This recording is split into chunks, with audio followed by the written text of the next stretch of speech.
As communication services providers, or CSPs, expand their RAN footprint to enhance connectivity and services, a major challenge to this journey is the control of the total cost of ownership, or TCO.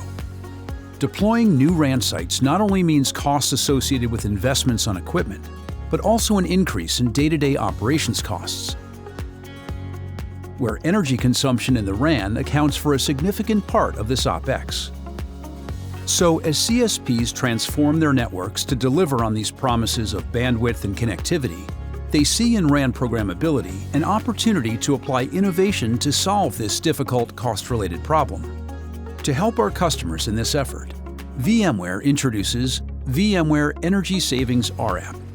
Powered by VMware Centralized RIC, this application minimizes power consumption in the controlled cell sites while ensuring RAN's optimal performance. Capable of detecting cell traffic usage, this rApp intelligently powers down unused cells to reduce energy consumption without impacting the overall network performance.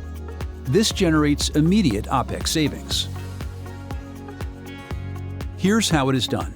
In this demonstration, we're going to show how the VMware Energy Savings rApp monitors sectors composed of 1 coverage carrier and 4 capacity carriers, and how it issues cell activation/deactivation instructions to these capacity cells based on the traffic conditions and performance requirements. The testbed is composed of the VMware Centralized RIC running on Amazon EKS with VMware Energy Savings rApp developed using the VMware SDK. The VMware RIC Management System, or RMS, responsible for configuring and monitoring the health and performance of RICs and rApps.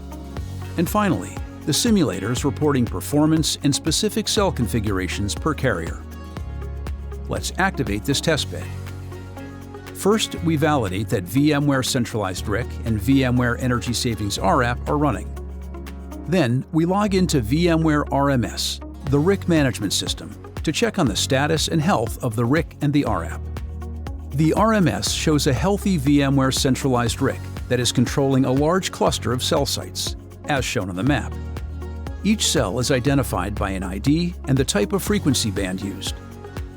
Clicking on Applications in the RMS GUI, we see the inventory of applications, XApps and rApps, available.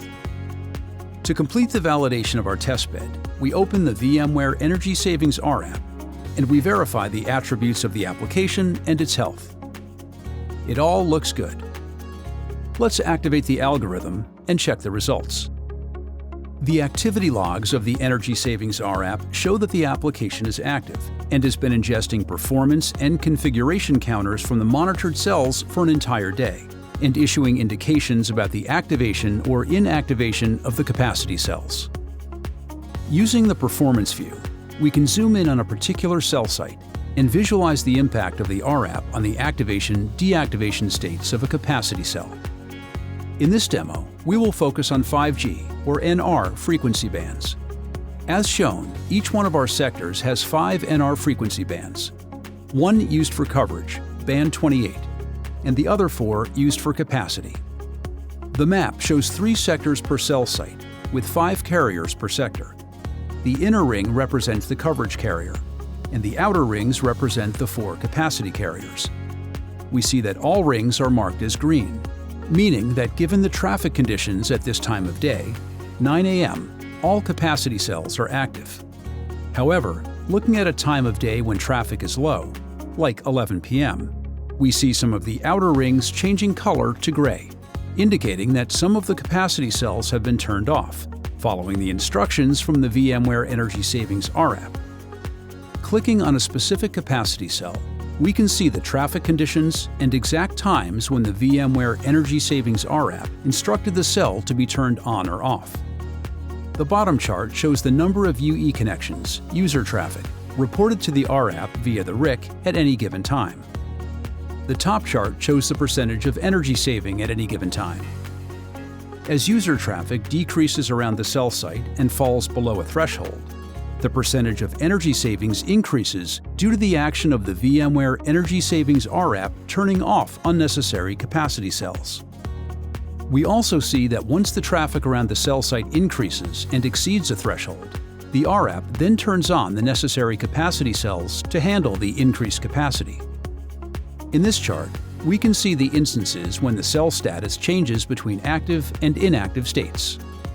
In this demo, we have seen how the VMware Energy Savings rApp monitors and evaluates traffic conditions of cell sites to decide when to turn off underutilized capacity cells, producing immediate energy savings and without compromising RAN performance.